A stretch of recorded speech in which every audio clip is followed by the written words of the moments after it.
Ils auraient peut-être pu, s'ils avaient été plus alertes et s'ils n'avaient pas eu une gueule de bois, sauver Kennedy après le premier coup de feu. Benoît-Franck Balme, journaliste indépendant, revient dans Ivresse aux éditions Jean-Claude Lattès sur ces moments de l'histoire qui ont basculé à cause de l'alcool. On découvre ainsi que certaines beuveries ont changé la face du monde. L'un des épisodes les plus marquants est sans doute la gueule de bois que subissaient les gardes du corps de JFK le jour même de son assassinat.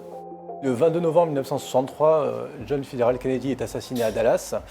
Et la veille, 7 de ses gardes du corps, donc le tiers des effectifs, étaient sortis tard. Donc ils avaient pas beaucoup dormi, ils avaient une grosse gueule de bois le jour de l'assassinat de Kennedy. Déjà, donc, comme ils étaient peu alertes, c'est ce qu'a établi donc, la commission Warren, ils n'ont pas vu la carabine de Lee Harvey Oswald, l'assassin de JFK, qui dépassait du bâtiment la librairie qui surplombait le défilé, alors que certains passants l'ont vu. Deuxièmement, ils ont été très lents à intervenir. On le voit sur la vidéo de l'assassinat qui dure 25 secondes. JFK reçoit une première balle qui ne le tue pas. Il en reçoit une seconde, une deuxième au bout de 5 secondes. Mais ils n'interviennent pas. Et pendant les 20 secondes qui suivent, rien, aucun agent dans le champ, à part celui qui évacue Jackie Kennedy par le capot arrière de la voiture. 30 ans plus tard, un général russe complètement ivre décide de lancer l'assaut sur Grozny en Tchétchénie. Le 11 décembre 1994, les Russes attaquent leur république de Tchétchénie. Ils campent devant la capitale, Grozny. Et le 31 décembre, c'est le soir du réveillon, mais c'est aussi le soir de l'anniversaire de Pavel Grachev, qui est le général en chef des troupes stationnées là. Il décide de fêter donc ces deux fêtes-là, le réveillon et l'anniversaire. Et en pleine nuit, alors que ça n'était pas prévu, il décide d'attaquer Grozny, avec l'accord de Boris Eltsine, bien sûr.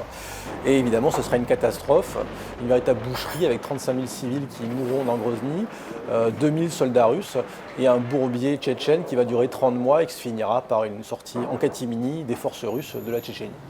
Si l'alcool a donc parfois changé l'histoire pour le pire, il a également permis d'éviter certains événements tragiques. Comme lorsque personne n'ose réveiller Richard Nixon, une nuit où les États-Unis sont mis en alerte nucléaire. En 1973, en pleine guerre du Kippour, la Syrie et l'Égypte ont attaqué Israël. Israël est soutenu par les États-Unis, les pays arabes par l'URSS. Les Russes menacent d'intervenir terrestrement, donc c'est quasiment une menace de Troisième Guerre mondiale. Le message, l'ultimatum arrive en pleine nuit à Washington et Nixon est en train de dormir ivre-mort.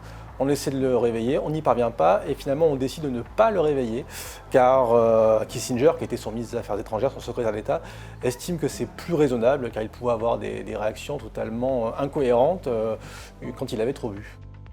Et dans ce cas-là, c'est sans doute à l'alcool qu'on doit qu'une troisième guerre mondiale n'ait pas été déclenchée. Il aura donc parfois aussi changé l'histoire pour le meilleur.